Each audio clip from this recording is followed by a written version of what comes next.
ومن يضلل فلا هادي له أشهد أن لا إله إلا الله وحده لا شريك له وأشهد أن محمدا عبده ورسوله ولقد قال الله تعالى في القرآن العظيم يا أيها الذين آمنوا اتقوا الله حق تقاته ولا تموتن إلا وأنتم مسلمون وبعد وبشرح لي صدري ويسر لي أمري واحلل عقدة من لساني يفقهوا قولي اللهم انفعنا بما علمتنا وعلمنا ما ينفعنا وزدنا علما اللهم إنا نعوذ بك من زوال نعمتك وفجأة نقمتك وتحول عافيتك وجميع سخطك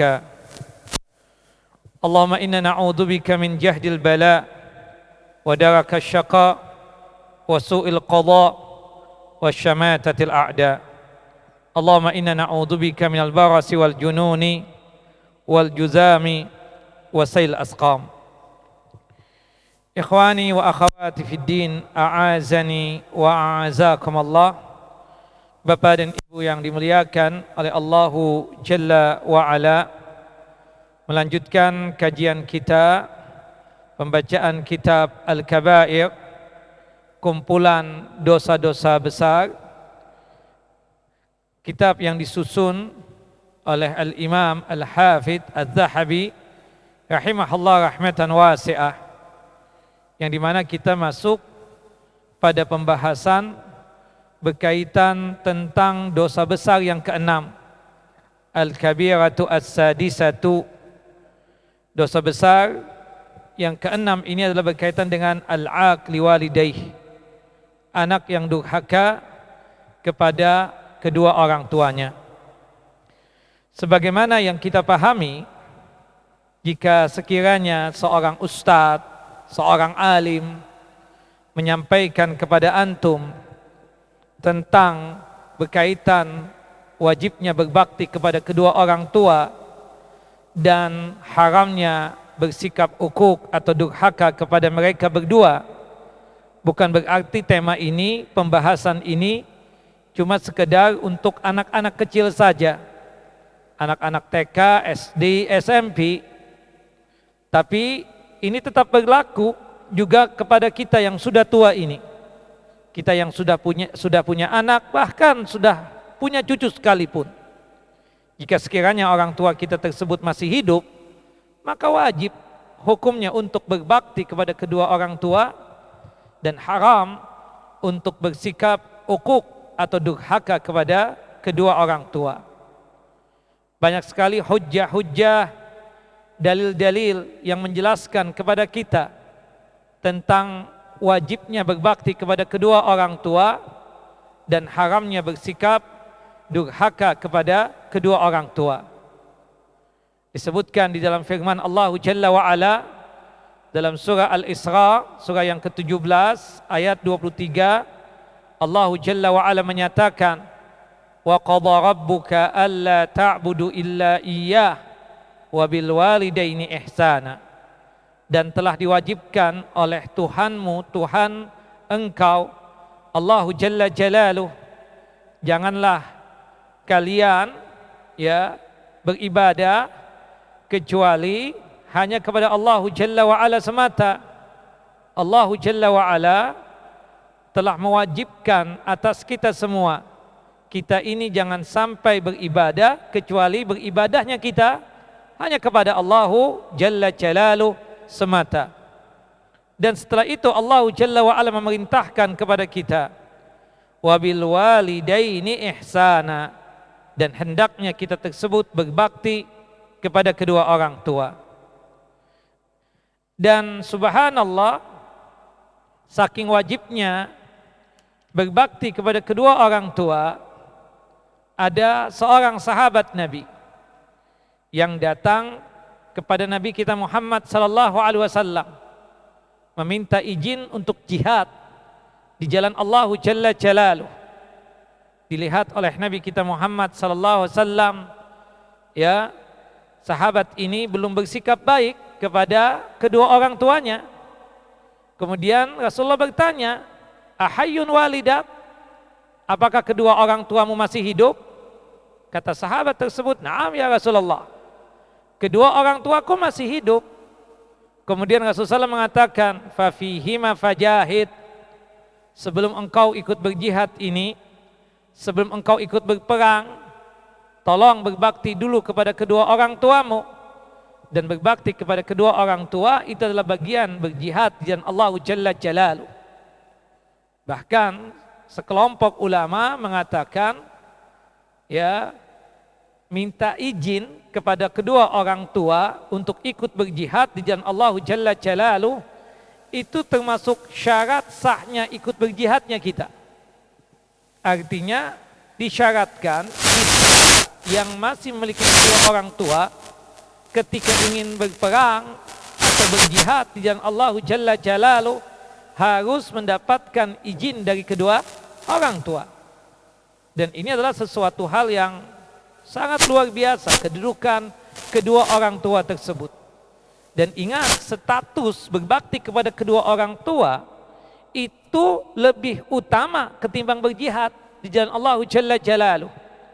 Pernah ada sahabat Nabi yang bernama Abdullah ibnu Mas'udin radhiyallahu an bertanya kepada Rasulullah SAW, ya Rasulullah, ya Nabi Allah, ayul a'mali ahabbu ilallah, wahai Rasulullah, amalan apa yang paling disuka dan paling dicinta oleh Allah Jalla Jalaluh?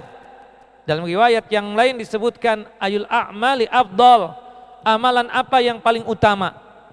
Dijawab oleh Nabi SAW, yang pertama apa? As-salatu ala waktiha, salat di awal waktu. Kemudian sahabat Abdullah ibnu Mas'udin radhiyallahu an bertanya lagi, summa ai, apalagi ya Rasulullah? Birrul walidain, berbakti kepada kedua orang tua. Kemudian untuk ketiga kalinya Abdullah ibnu Mas'ud bertanya, summa ai, apalagi ya Rasulullah? Qala Rasulullah al-jihadu fi sabilillah. Kita lihat ibadah salat diletakkan yang pertama. Setelah itu apa? Berbakti kepada kedua orang tua. Kemudian yang ketiga, jihad di jalan Allah. Jadi menunjukkan apa? Berbakti kepada kedua orang tua, kata para ulama, itu lebih utama ya ketimbang berjihad di jalan Allah Jalla wa ala. Dua-duanya bagus, dua-duanya utama. Berbakti kepada kedua orang tua utama, besar pahalanya. Berjihad di jalan Allah Jalla Jalaluh utama, ya. Tapi kalau untuk ya perbandingan, berbakti kepada kedua orang tua itu lebih utama daripada berjihad di jalan Allah Jalla Jalaluh. Nah, Rasulullah SAW ketika mengucapkan tentang masalah tadi, ketika sahabat meminta izin untuk berjihad, kemudian Rasulullah mengatakan, hendaknya engkau berbakti dulu kepada kedua orang tua. Bukan berarti Nabi kita Muhammad SAW menafikan tentang jihad. Tidak. Berjihad itu amalan yang agung, amalan yang mulia. Tapi Rasulullah meminta kepada sahabatnya, hendaknya sebelum ikut berperang ini meminta izin kepada kedua orang tua. Nah, dan saking luar biasanya di dalam masalah berbakti kepada kedua orang tua ini, ya, pernah ada seorang sahabat Nabi, ya, seseorang berkeluh kesah tentang keadaan kedua orang tuanya. Ya, di antara keluh kesahnya kepada Nabi, ini orang tua mengambil hartanya. Bagaimana ya Rasulullah sikapku kepada orang tuaku, khususnya ayahku yang mengambil hartaku tanpa izin aku? Rasulullah SAW bukannya memanggil itu orang tua atau memanggil itu ayah, ya, untuk diberikan nasihat, untuk dihukumi oleh Nabi SAW, tidak. Tapi anak itu dimarahi oleh Nabi SAW. Ya, hendaknya dia memperhatikan keadaan orang tuanya. Orang tua bersikap seperti itu, mengambil harta tu anak tanpa izin, bisa jadi tuh si anak tidak memperdulikan orang tuanya, tidak memperhatikan kedua orang tuanya. Padahal kewajiban kita sebagai anak, ketika orang tua tersebut tidak punya kemampuan secara finansial, tidak punya income, tidak mampu untuk mencukupi kehidupannya, kita sebagai anak inilah yang mencukupi kehidupannya. Kita sebagai anak inilah yang memberikan nafkah kepada kedua orang tua. Akhirnya Rasulullah mengatakan apa kepada anak tersebut? Anta wa maluka li abik. Engkau dan hartamu milik orang tuamu, milik ayahmu. Di sini menguatkan bahwasannya kita semua hendaknya ketika mendapatkan kedua orang tua tersebut dalam kondisi yang tidak mampu, kitalah yang mencukupinya, kitalah yang memberikan nafkah kepada mereka berdua tersebut. Dan ini sebagai wujud berbakti kepada kedua orang tua. Nah, dan wallahi ikhwan wa akhawati fid din, a'azani wa azakumullah, demi Allah, apa yang sudah kita berikan kepada kedua orang tua kita, kita sediakan rumah untuknya, kita sediakan kendaraan untuknya, dari mobil, motor, dan lain sebagainya. Kita cukupkan hari-harinya, makannya, minumnya. Bahkan ya, di rumah orang tua kita tersebut kita sediakan asisten rumah tangga dan lain sebagainya. Ya, orang tua sakit langsung segera dibawa ke rumah sakit, dibawa ke dokter untuk diobati. Ya, kita berikan nafkah itu semua. Jangan merasa apa yang sudah kita berikan itu, kita ini menganggap diri kita ini sudah mampu untuk membalas kebaikan kedua orang tua tersebut.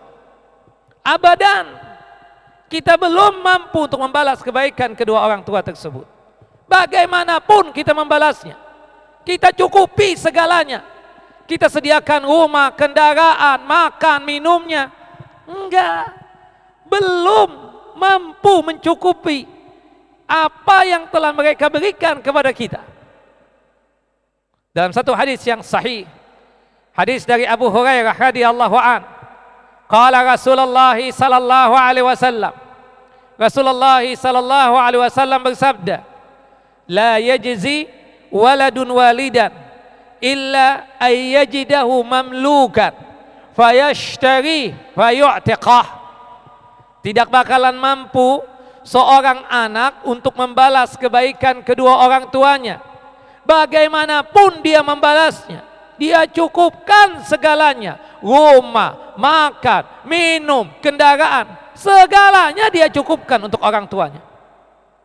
Apa yang dilakukan tersebut, bukanlah dia tersebut sudah bisa membalas kebaikan kedua orang tua tersebut, kecuali kalau tuh anak mendapatkan orang tuanya dalam kondisi budak, hamba sahaya, dia beli tuh orang tuanya, dia bebaskan, setelah itu baru bisa membalas kebaikan kedua orang tua. Tapi kan itu hal yang mustahil, sesuatu hal yang mustahil, apalagi di zaman kita sekarang ini, ya. Jadi kesimpulannya, apa yang kita telah berikan kepada kedua orang tua kita tersebut tidak bakalan mampu untuk membalas kebaikan yang telah mereka berikan kepada kita. Subhanallah, ada seorang tabi'in asli Yaman. Dia datang ke kota suci Mekah menggendong ibunya untuk melaksanakan ibadah umrah. Selesai melaksanakan ibadah umrah, ya, tawaf 7 putaran, kemudian sa'i juga begitu 7 kali sampai tahallul, ya. Kemudian ketika dia tersebut selesai melaksanakan ibadah umrah, dalam keadaan ibunya tersebut dia gendong, ketemu dengan sahabat yang mulia Abdullah ibnu Umar bin Khattab radhiyallahu anhuma. Ini orang bertanya kepada Abdullah bin Umar bin Khattab, "Syuf ya Aba Abdurrahman, ya Abdullah ibnu Umar bin Khattab, antum kan lihat apa yang aku lakukan. Aku gendong ibuku dari negeriku Yaman sampai ke kota suci Makkah. Kemudian lebih daripada itu, aku ajak dia umrah. Dalam posisi ibuku masih aku gendong. Sampai selesai umrah ini ketemu dengan antum. Aku mau tanya, apa yang aku lakukan tadi? Aku gendong ibuku dari Yaman ke kota suci Makkah, kemudian melaksanakan ibadah umrah. Dalam keadaan ibuku aku gendong tadi itu, apakah apa yang aku lakukan itu sudah bisa membalas kebaikan ibuku yang ibuku berikan kepadaku pada saat aku masih kecil?" Apa jawab Abdullah bin Umar? Wallahi, demi Allah yang demikian belum bisa membalas kebaikan yang telah diberikan oleh ibumu ketika engkau masih kecil. Maaf, hatta setetes susu yang keluar dari tetek ibumu untuk menyuapimu, hatta setetes susu yang keluar dari tetek ibumu untuk menyuapi engkau ketika engkau masih bayi itu, apa yang engkau lakukan tadi? Menggendong beliau dari kota Yaman menuju kota suci Mekah, kemudian diajak umrah tuh ibu, dalam posisi masih digendong oleh engkau. Setetes susu tadi itu tidak bisa membalas itu apa yang engkau lakukan. Sekedar untuk membalas setetes susu, untuk menyuapi engkau ketika engkau tersebut masih bayi. Allahu Akbar. Luar biasanya kita ya di dalam masalah sikap kita kepada kedua orang tua kita. Jangan sampai disia-siakan kedua orang tua kita tersebut. Makanya keutamaan berbakti kepada kedua orang tua itu kan sangat luar biasa pahalanya. Yang pertama tadi kita sudah bacakan hadisnya, merupakan amalan yang paling utama, amalan yang paling disuka dan paling dicinta oleh Allah Jalla wa Ala. Kemudian keutamaan yang kedua berbakti kepada kedua orang tua, bahwasannya ridhonya Allah Jalla wa Ala itu bergantung pada ridhonya kedua orang tua kita. Berdasarkan hadis yang sahih, hadis dari sahabat yang mulia Abdullah bin Amr bin As radhiyallahu anhuma, anna Rasulullah sallallahu alaihi wasallam qaal, bahwasanya Rasulullah sallallahu alaihi wasallam bersabda, ridhallah fi ridhal walidain wa sukhtullah fi sukhtil walidain. Ridhonya Allah itu ada pada saat kedua orang tua kita ridha. Ya, orang tua ridha, insyaallah Allah pun ridha kepada kita.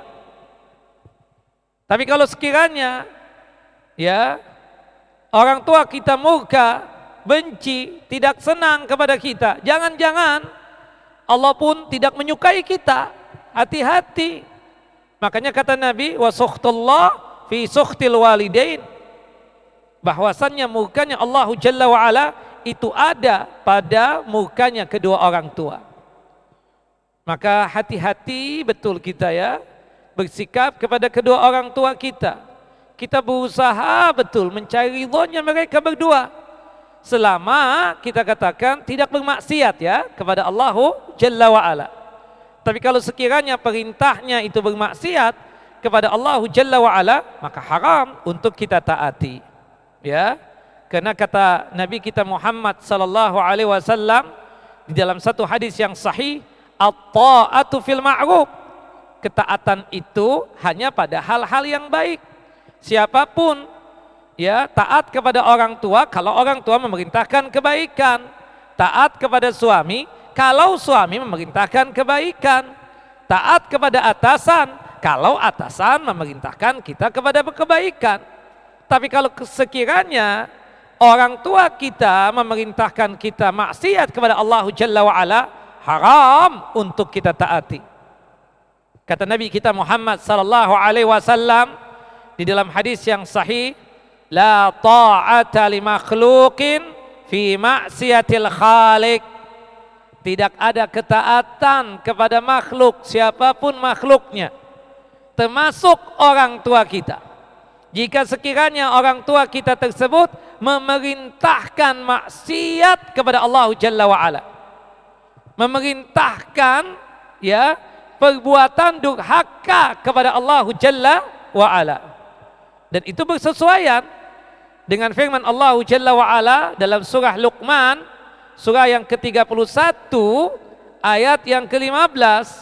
Allah Jalla wa Ala menyatakan, wa in jahadaka ala an tusyrika bi ma laysa laka bi ilmun fala tuti'huma wa sahibhuma fid dunya ma'rufa.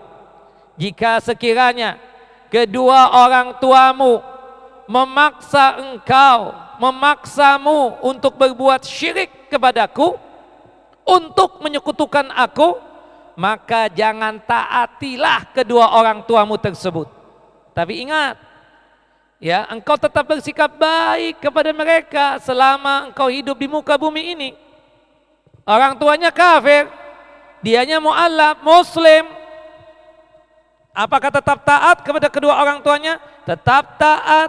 Kalau orang tuanya memerintahkan kebaikan, tetap menghormati orang tuanya, tetap bermuamalah secara baik meskipun orang tuanya kafir. Tapi ketika orang tuanya yang kafir ini memerintahkan maksiat kepada Allah Jalla Jalaluh, maka haram untuk ditaati. Tapi tetap berbuat baik kepada mereka. Subhanallah. Kata Sa'ad bin Abi Waqqas radhiyallahu an, ini ayat turunnya kepadaku. Kejadiannya, kata Sa'ad, aku punya ibu, punya umi yang aku sangat sayangi. Ketika umiku mendengar aku telah masuk Islam, umi marah kepadaku, marah yang sangat luar biasa. Dia protes tentang keislamanku tersebut. Akhirnya dia melakukan satu hal yang membuat aku sedih. Apa itu ya Sa'ad? Umiku tidak mau makan, tidak mau minum, sampai aku mau meninggalkan agama Islam ini. Aku suruh makan beliau, dia tidak mau. Aku suruh minum juga begitu. Setiap kali aku angkatkan kurma agar dimakan oleh umiku, dia tepuk tanganku, dia pukul tanganku hingga kurma tersebut terlepas dariku. Sampai pada akhirnya dia mengatakan kepadaku, wahai Sa'ad, aku tidak bakalan mau makan, tidak mau minum sampai aku meninggal dunia, kecuali engkau meninggalkan agama Muhammad. Kata Sa'ad bin Abi Waqqas radhiyallahu an, wallahi demi Allah umi, makanlah, minumlah. Wallahi demi Allah, jika umi memiliki 8 nyawa, satu persatu keluar dari tubuh umi, Sa'ad tidak bakalan meninggalkan agama Muhammad. Sa'ad tidak bakalan murtad. Sa'ad tidak bakalan meninggalkan Islam dan keimanan kepada Allah Jalla wa'ala. Dalam riwayat yang lain disebutkan 100 nyawa. Jika umi memiliki 100 nyawa sekalipun, satu persatu keluar, Sa'ad tidak bakalan meninggalkan agama Muhammad SAW. Tidak bakalan meninggalkan Islam ini. Subhanallah. Nah, itu berkaitan tentang masalah berbakti kepada kedua orang tua, keutamaannya luar biasa. Kemudian selanjutnya, ikhwan wa akhawati fid din, a'azani wa a'azakumullah, manfaat dari berbakti dan keutamaan berbakti kepada kedua orang tua. Kita tahu kan, berbakti kepada kedua orang tua itu amal soleh tidak? Amal soleh, bagian ibadah kepada Allah tidak? Bagian. Dengan kita berbakti kepada kedua orang tua, wallahi demi Allah, masalah apapun yang akan kita hadapi, insya Allah Allah Jalla wa'ala akan berikan solusinya, jalan keluarnya. Kesulitan apapun yang kita miliki, kalau sekiranya kita ini sebagai anak yang berbakti kepada kedua orang tua, Allah Jalla wa'ala akan menghilangkan kesulitan yang kita alami. Dalilnya Ustadz, antum pernah dengar cerita tentang 3 orang yang tertutup pintu gua? Diceritakan dalam hadis yang panjang. Akhirnya mereka mengatakan kan, satu dengan yang lainnya, oh kita enggak bakalan selamat kecuali atas pertolongan Allah Jalla Jalaluh. Cobalah kita bertawassul dengan amal saleh yang pernah kita kerjakan. Salah satu dari 3 orang tersebut bertawassul dengan amal solehnya. Amal solehnya apa? Berbakti kepada kedua orang tua. Tuh anak, masya Allah, tabarakallah, diceritakan dalam hadis yang panjang bahwasannya dia itu sangat berbakti kepada kedua orang tua, hatta dalam masalah susu yang dia perah tersebut, sebelum dia meminumnya, susu dari kambing atau susu dari sapi atau dari onta, sebelum dia meminumnya, sebelum anak istrinya meminumnya, maka dia mendahulukan orang tuanya. Orang tuanya sudah minum, baru dia minum, baru anak istrinya minum. Pernah suatu hari dia dapatkan orang tuanya ya dalam tertidur lelap. Subhanallah, dia itu bawa susu yang dia perah dari susu kambing atau susu onta.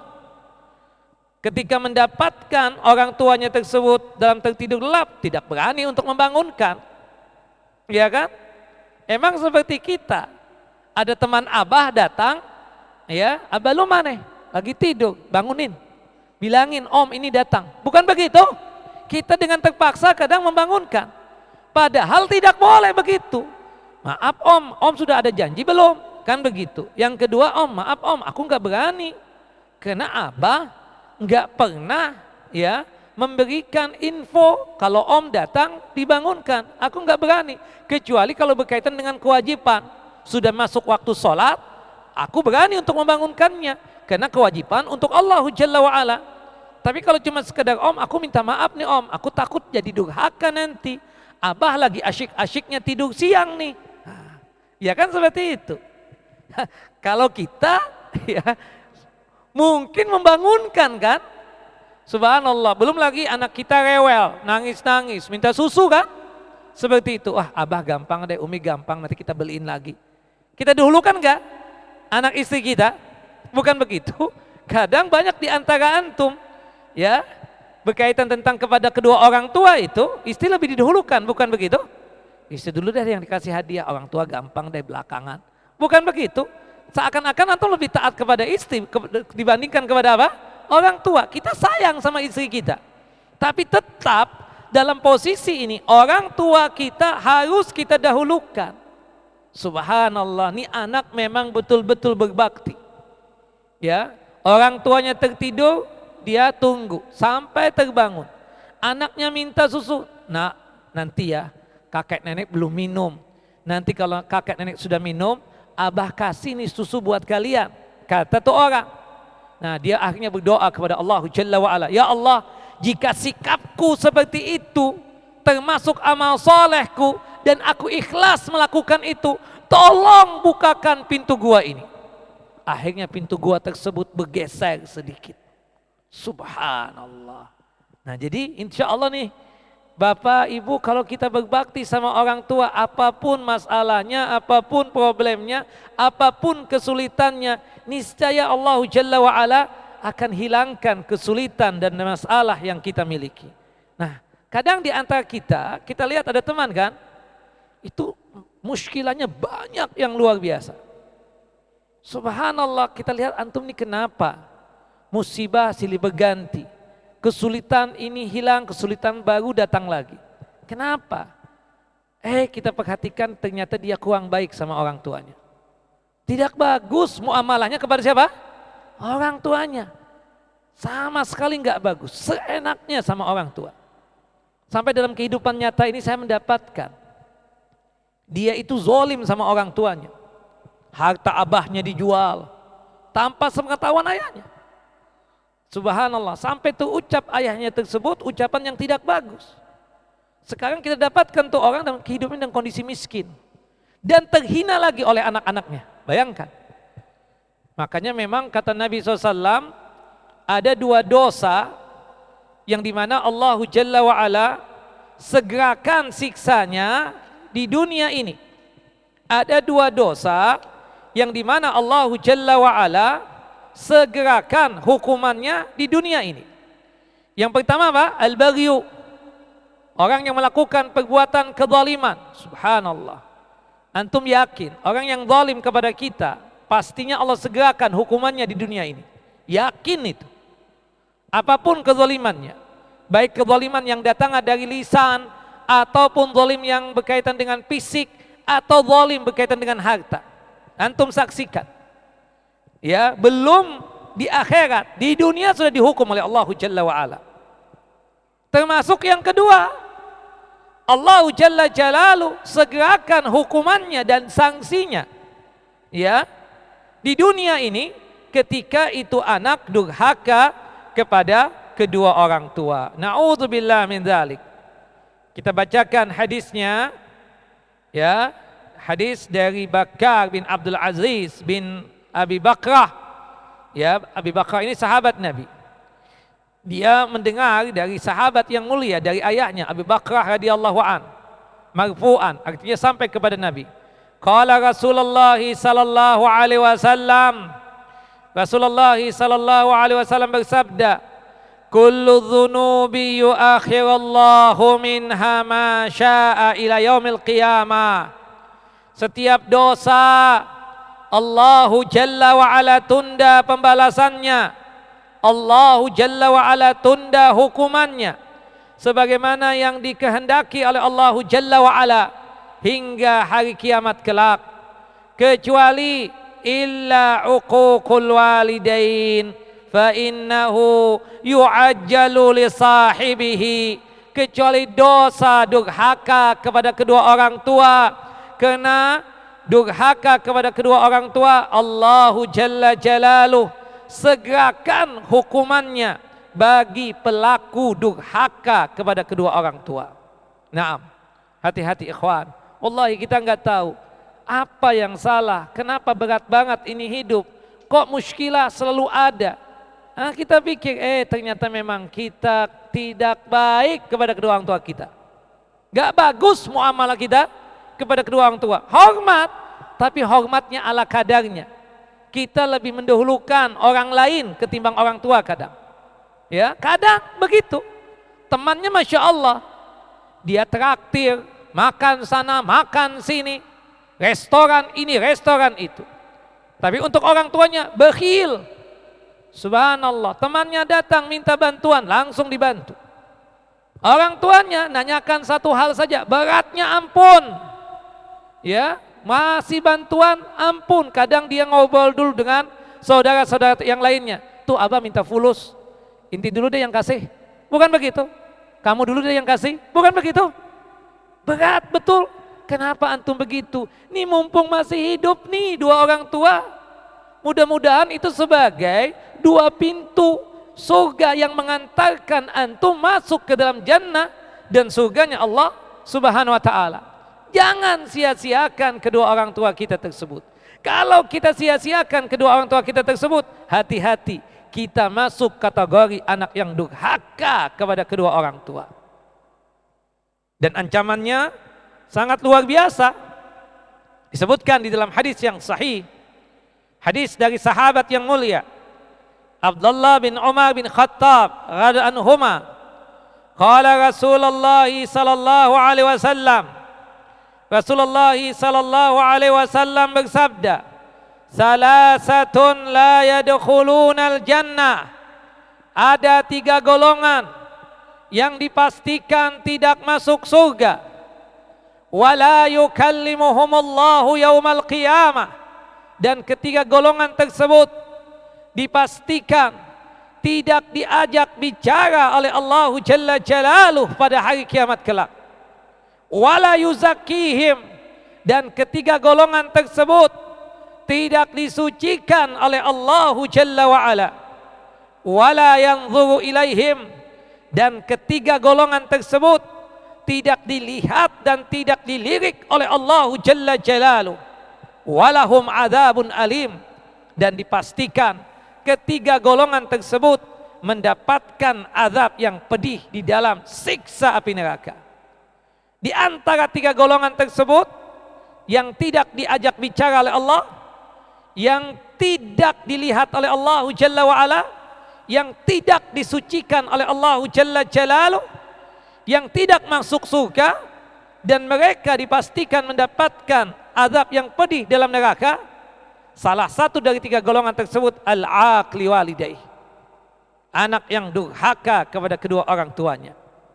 Subhanallah, pernah dalam satu hadis yang sahih, hadis dari Abi Bakrah radhiyallahu an, ya, Rasulullah sallallahu alaihi wasallam bersabda, ala unabbiukum bi akbaril kabair, maukah aku sampaikan kepada kalian dosa paling besarnya dosa besar.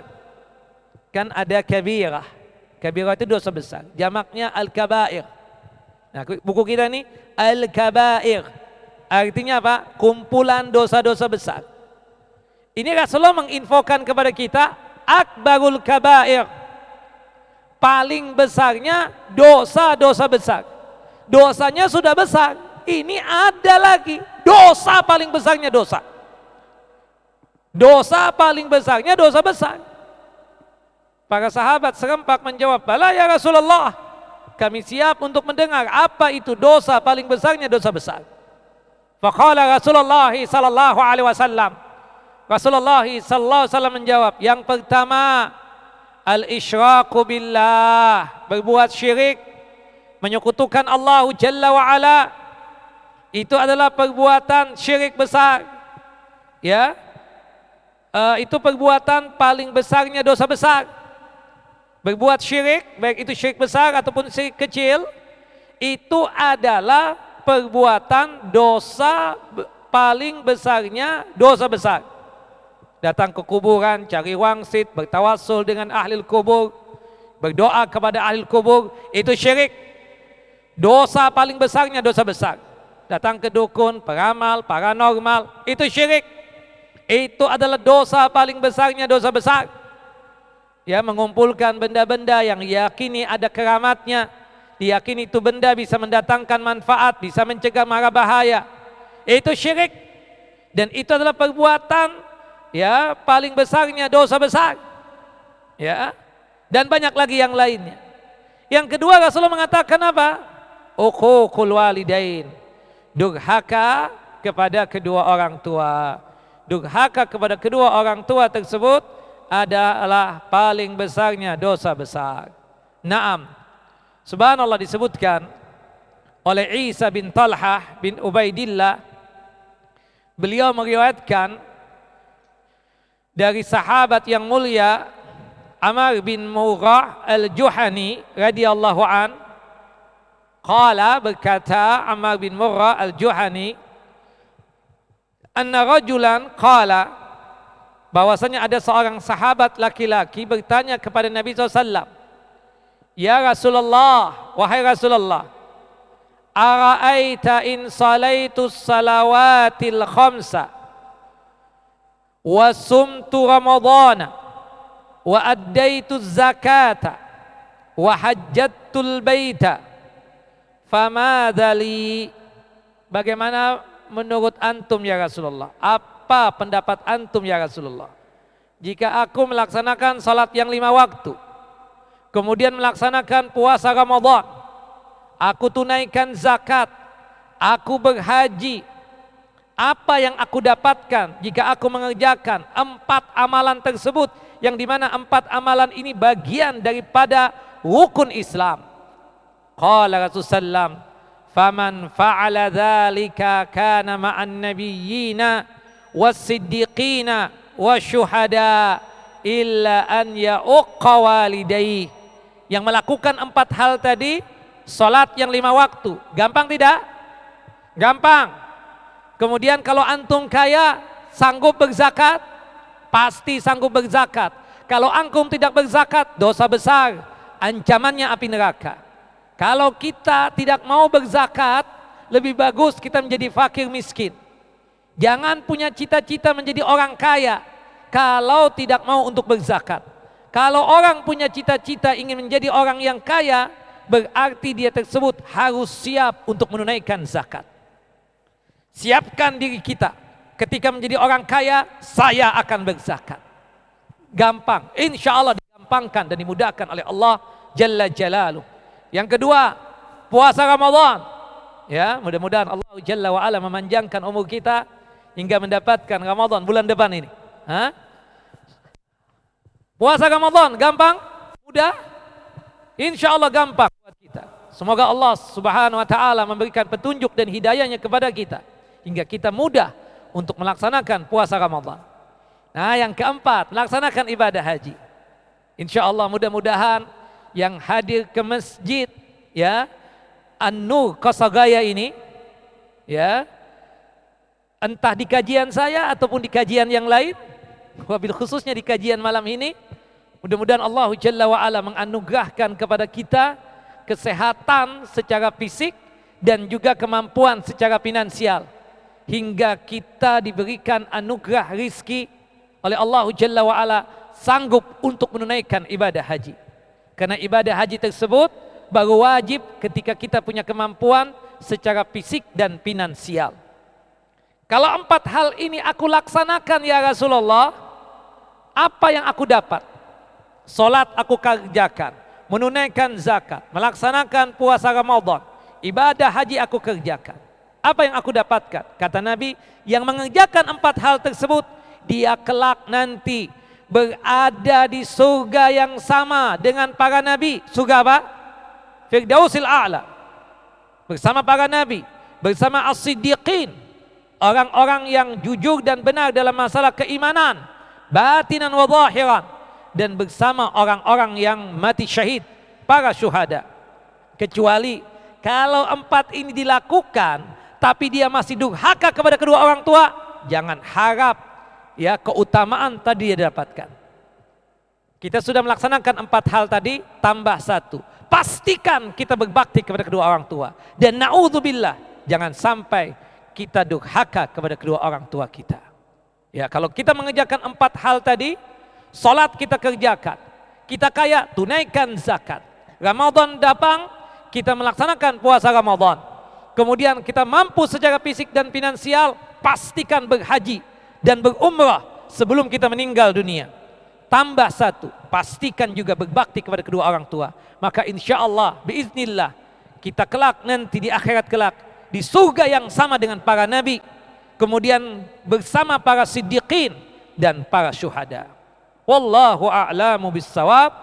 Wa sallallahu ala nabiyina Muhammad wa ala ali Muhammad. Silakan azan dulu, setelah azan kita lanjut lagi. Naam.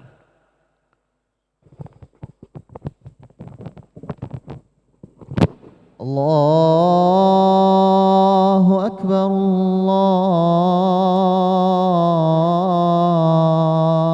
Akbar, Allahu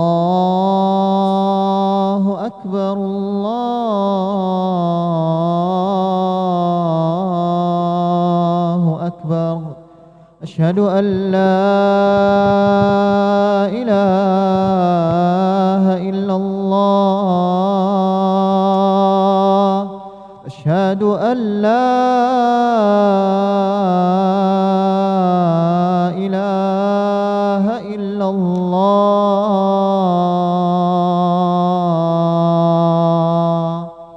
Asyhadu anna Muhammadar Rasulullah.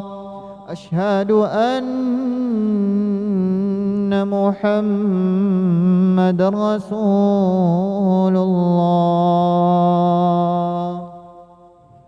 Hayya 'alas salah.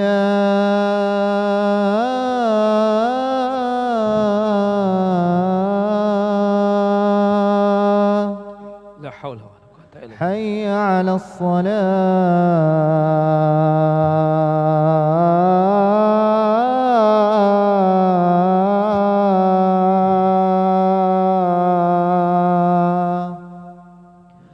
Hayya 'alal falah.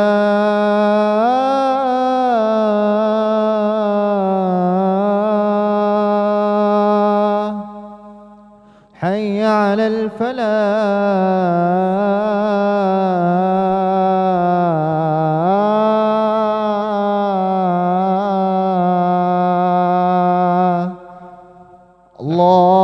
Allahu Akbar, Allahu Akbar. La ilaha illallah. Wa la ilaha innaka hamidun majid. Allahumma rabb hadhihi at-tamam was-sadaqah limati Muhammadin was-sayyidina. Taib ikhwan wa akhawati fid din, a'azani wa a'azakumullah. Selesai kita dari dosa besar yang ke-6 ini pembahasan yang selalu berulang. Insyaallah semua ustadz menyampaikan tentang hal ini. Bahkan kitanya pun juga menyampaikan hal ini kepada anak-anak kita. Nah, kita selesai dari pembahasan dosa besar yang ke-6, yaitu durhaka kepada kedua orang tua. Intinya ikhwan, pastikan kita selama masih hidup ini ya berbakti kepada kedua orang tua kita. Jangan sampai kita menyia-nyiakan orang tua kita tersebut. Kalau sekiranya kita tidak bisa membantu secara finansial untuk mencukupkan kebutuhan kehidupan dia, ya paling tidak mendoakannya. Kita ini baru dianggap sebagai anak yang soleh ketika kita sanggup untuk mendoakannya, mendoakan kedua orang tua kita tersebut, baik orang tua kita masih hidup, terlebih lagi sudah meninggal dunia. Ya, kata Nabi SAW dalam hadis Abu Hurairah radhiyallahu an, hadis yang dikeluarkan oleh Al Imam Muslim, idza mata ibnu Adam inqata amalu illa min salasa. Ya, apabila meninggal dunia anak keturunan Adam yaitu manusia, maka dia tersebut semua amalannya apa? Terputus kecuali 3 hal. Salah satunya adalah waladun saleh yad'ulah, anak yang saleh yang selalu mendoakan orang tuanya. Jadi kita ini baru dianggap saleh kalau kita ini mendoakan orang tua kita. Pastikan Bapak, setiap kali kita berdoa di dalam sujud kita atau sebelum salam atau kapan waktu pun kita berdoa, selain berdoa tersebut untuk kemaslahatan diri kita, untuk istri dan anak kita, ya sisipkanlah doa untuk kedua orang tua kita. Ya, doa yang pendek yang biasa dibaca oleh anak-anak kita atau bahkan yang dibaca oleh cucu-cucu kita itu. Rabbighfirli wali walidayya warhamhuma kama rabbayani saghira. Ya Allah, ampunlah dosa-dosaku dan ampunlah dosa kedua orang tuaku. Berikanlah rahmat dan kasih sayang-Mu ya Allah kepada kedua orang tuaku sebagaimana mereka memberikan rahmat dan kasih sayang mereka kepada aku ketika aku masih kecil. Kan seperti itu. Dan subhanallah, berbakti kepada kedua orang tua kita tersebut tidak hanya sekedar ketika orang tua kita masih hidup, ketika orang tua kita sudah meninggal dunia masih dijalankan berbakti tersebut. Seakan-akan orang yang meninggal itu masih beramal saleh. Ada 3 amalan yang sepakat bahwasannya orang hidup itu bisa membantu orang yang sudah meninggal dunia. Apa 3 amalan itu? Apa ya ikhwan? Dapat hadiah dari Pak Imam, dari Ustadz Yahya. Ustadz, ada ya buku-buku gratisan. Ini gratisan bukan? Apa 3 amalan tersebut? Yang pertama doa dan istighfar. Doa dan istighfar, mendoakan kedua orang tua kita. Termasuk doa yang saya bacakan tadi, baca selalu itu setiap hari kita. Nah, dan itu sampai dalilnya apa Ustadz? Firman Allah Jalla wa Ala dalam surah Al-Hasyr, surah yang ke-59 ayat yang ke-10. Nah, dan disebutkan di dalam hadis Abu Hurairah radhiyallahu an, innallaha la yarfa darajata abdis salih fil jannah. Sesungguhnya Allahu Jalla wa Ala sungguh akan mengangkat derajat seorang hamba yang saleh di surga. Ketika hamba ini masuk ke dalam surga, dia merasa heran. Surga yang dia dapatkan tingkatannya, martabatnya sangat luar biasa. Kemudian dia bertanya kepada Allah Jalla Jalaluhu, ya Rabb, anna li hadhihi, sebab apa aku mendapatkan nikmat yang sangat luar biasa ini, mendapatkan martabat dan tingkatan derajat surga yang tinggi ini.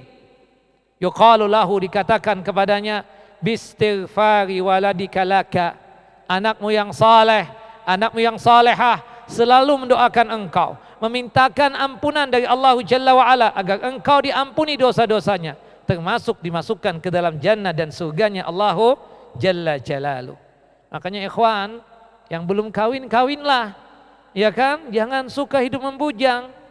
Kalau yang sudah kawin berusaha punya anak, dan kalau sudah punya anak jangan dibatasi. Banyak anak itu manfaatnya luar biasa di dunia, ya ketika kita masih hidup atau kita sudah meninggal dunia. Ya apa sedikit 10 anak lah, ya kan kita katakan. Artinya apa? Anak itu akan bermanfaat di dunia. Kalau dia sukses secara dunianya, alhamdulillah. Besarnya tinggal kita palak-palakin doang, bukan begitu? Nah, kemudian kalau dia kan anak yang soleh, berbakti kepada kedua orang tuanya, kita meninggal dunia, pastilah dia mendoakan kita, memintakan ampunan dari Allah Jalla wa Ala agar kita diampuni dosanya, bukan begitu? Nah, kemudian selanjutnya kalau antum punya kemampuan secara finansial, dan ini sampai nih pahalanya, bersedekah atas nama orang tua antum, ya baik orang tua antum masih hidup ataupun terlebih lagi sudah meninggal dunia. Ya sekali-sekali kajian ada nasi uduk, ada nasi ulam lah. Dari mana sedekahnya si fulan? Kita masya Allah, zakallah khairan ya akhi. Lah Ustaz, ana bersedekah atas nama orang tua ana tadi. Sampai enggak pahalanya? Sampai.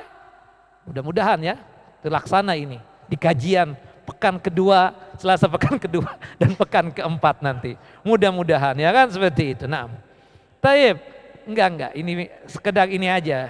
Nanti dianggap memaksa antum nanti ya. Enggak. Cuma sekedar intermezzo saja. Artinya mengingatkan akan jasanya orang tua. Kita ada fulus, alhamdulillah fulus kita kayak tisu, comot ada lagi. Kenapa kita enggak berbuat baik kepada kedua orang tua dengan melalui harta yang Allah anugerahkan kepada kita? Bersedekahlah atas nama orang tua kita. Sampai pahalanya, sampai. Disebutkan dalam 3 hadis. Pertama hadis dari Abdullah ibnu Abbas, yang kedua hadis dari Ibunda Aisyah, yang ketiga hadis dari Abu Hurairah. Hadis Ibunda Aisyah dan hadis Abdullah ibnu Abbas mirip.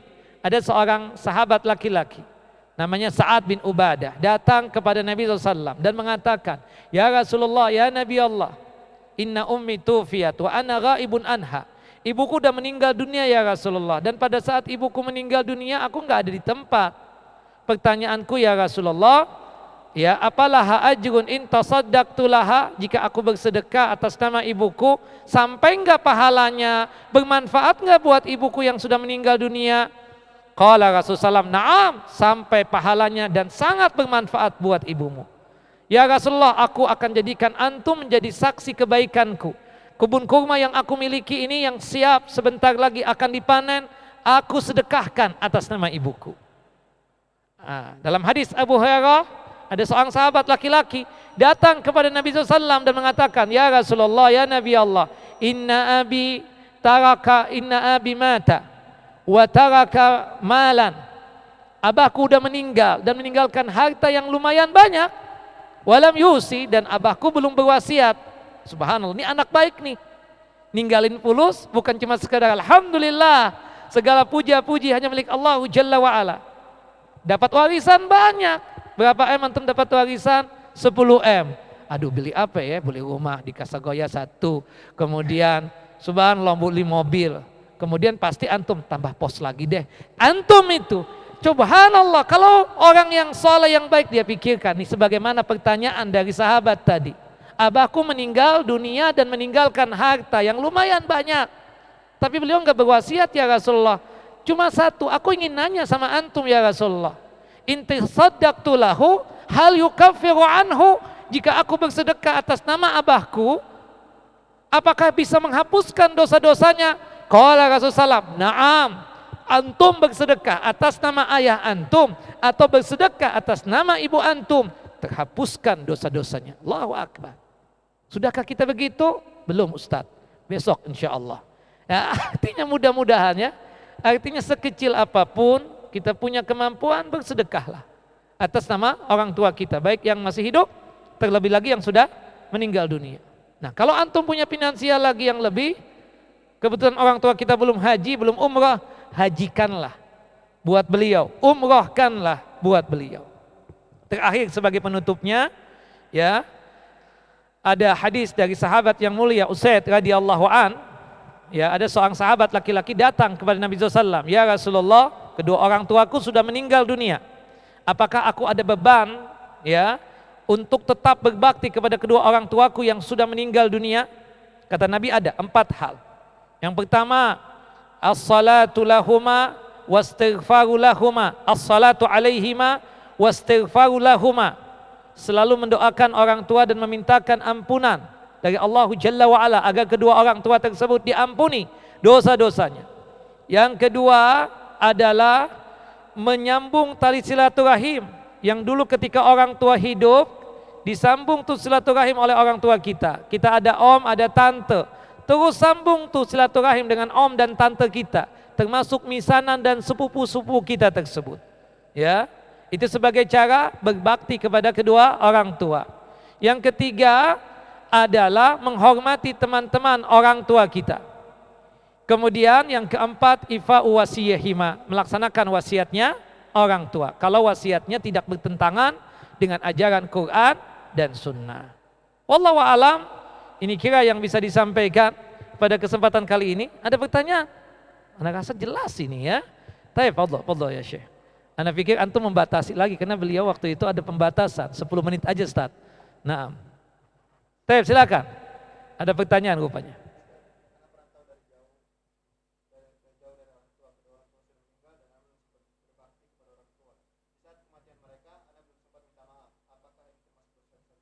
Wujud minta maaf antum ketika kondisi yang seperti ini, berdoa, doakan mereka berdua. Salah satunya doa yang tadi kita bacakan, Rabbighfirli wali walidayya warhamhuma kama rabbayani shaghira. Terus doakan mereka. Dan itu sebagai wujud kita, ya, selain meminta ampun kepada Allah Jalla wa Ala, dan juga itu sebagai wujud maaf kita atau permintaan maaf kita kepada kedua orang tua kita dengan kita berbuat baik kepada kedua orang tua kita ketika mereka sudah meninggal dunia. Doakan mereka, mintakan ampunan dari Allah Jalla wa Ala agar diampuni dosa-dosanya. Kalau kita memang merasa salah, pernah melakukan kezaliman kepada kedua orang tua, pernah bersikap yang tidak bagus kepada kedua orang tua, dan kebetulan orang tua kita sudah meninggal dunia, maka minta ampunlah kepada Allah Jalla wa Ala. Meminta ampun kepada Allah Jalla Jalaluh, sekaligus ditambah dengan berbuat baik, mendoakan mereka, memintakan ampunan. Kalau ada kemampuan secara finansial, bersedekah atas nama orang tua tersebut. Kalau punya kemampuan lagi, hajikan dan umrahkan untuk kedua orang tua tersebut. Seperti itu kira-kira. Wallahu a'lamu bissawab. Naam.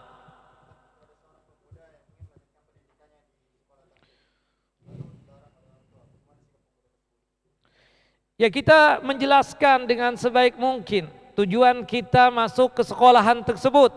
Ya, kita bilang ini manfaatnya sangat luar biasa. Bermanfaat buat dirinya dan bermanfaat buat orang tuanya.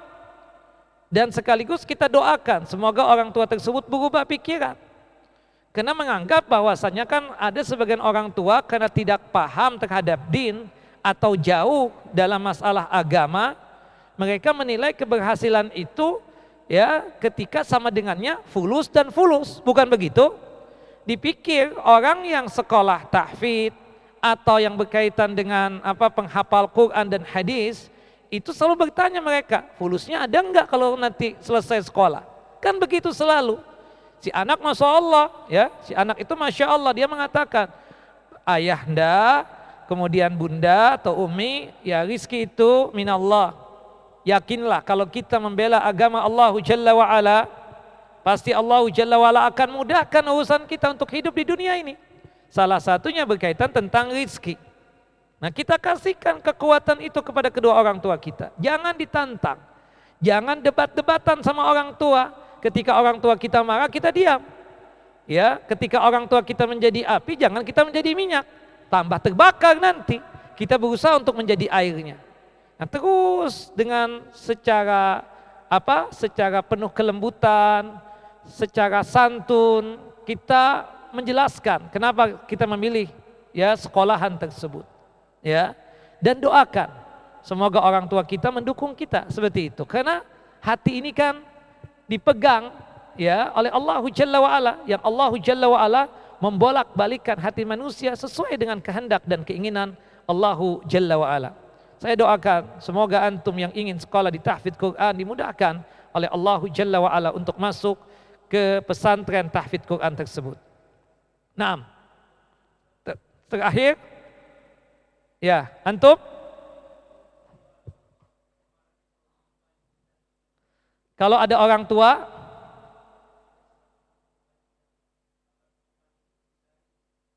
membuka mensumpahin antum. Waduh. Oh, bukan. Janganlah sebagai orang tua itu ucapan yang keluar dari lisan kita itu adalah yang baik. Hatta misalnya kita kesal dengan anak kita. Antum tentu punya anak kecil kan? Sikap anak kecil itu gimana? Kadang lari-lari sendiri, kadang ya kita inginnya begini, dia maunya apa? Ya kan? Kadang kita sudah bereskan, tahu-tahu dihancurkan lagi, dikacaukan lagi. Ada kesal kan seperti itu. Nah, sikap kita kepada anak kita ketika keselnya membara sekalipun kita bilang, ya soleh, ya saleh, ya saleha, wahai anakku yang tersayang, yang soleh, yang saleha. Jangan begitu nak ya, kita susun lagi kan seperti itu. Meskipun hati antum, anak sepertinya ya itu kan hasil antum juga Bapak, kan seperti itu. Jangan antum menjadikan tuh anak sebagai bahan sumpahannya antum. Jangan sampai tuh anak jadi samsaknya antum. Enggak, dijewek, ada ibu-ibu kalau marah sudah subhanallah, kalau sama anaknya dia nggak ngomong nih, tapi jari jemarinya bermain.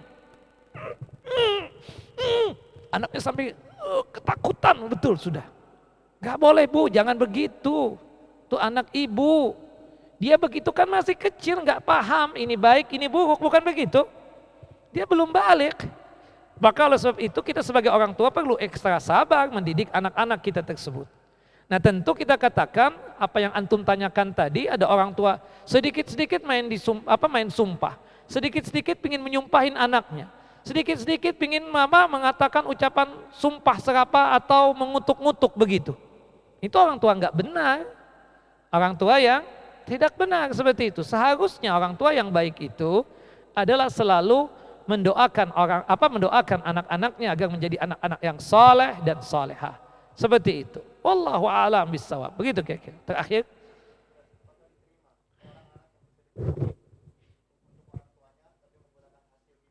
Ya Allah, jangankan untuk orang tuanya, untuk dianya enggak. Itu kan disebutkan dalam satu athar bahwasannya orang yang bersedekah dari harta yang haram, termasuk harta riba, itu dosanya 2 kali. Dosa dikarenakan dia mendapatkan harta yang haram. Yang kedua, dosa yang dimana dia tersebut bersedekah dengan menggunakan harta yang haram tadi. Seakan-akan memberikan kotoran untuk Allahu Jalla wa'ala. Na'udzubillah. Jangankan untuk orang tuanya atau bersedekah atas orang tuanya. Untuk dirinya dia bersedekah enggak diterima seperti itu. Bangun masjid Ustaz, bangun masjid. Tapi hasil apa? Hasil riba, enggak diterima. Ya kan? Seperti itu. Harta haram. Hasil apa? Menang judi, bangun masjid. Subhanallah. Ada yang begitu? Ada. Iya kan? Na'udzubillah min dzalik. Nah, atau yang banyak kan? Bangun masjid, musala, pesantren dari hasil korupsi. Banyak enggak? Banyak. Na'udzubillah min dzalik. Maka oleh sebab itu kita harta yang haram itu kita tinggalkan. Dan kalau toh antum bersedekah, harta miliaran antum bersedekah, tapi dari hasil korupsi, dari hasil judi, dari hasil riba, rentenir, na'udzubillah, gak bakalan diterima oleh Allahu Jalla wa'ala. Wallahu a'lam bis-shawab. Wassallallahu nabiyina Muhammad wa ala ali Muhammad kama sallaita ala Ibrahim wa ala ali Ibrahim innaka Hamidun Majid. Wa barik ala Muhammad wa ala ali Muhammad kama barakta ala Ibrahim wa ala ali Ibrahim innaka Hamidun Majid. Subhanakallahumma wa bihamdika asyhadu an la ilaha illa anta astaghfiruka wa atubu ilaik. Assalamualaikum warahmatullahi wabarakatuh.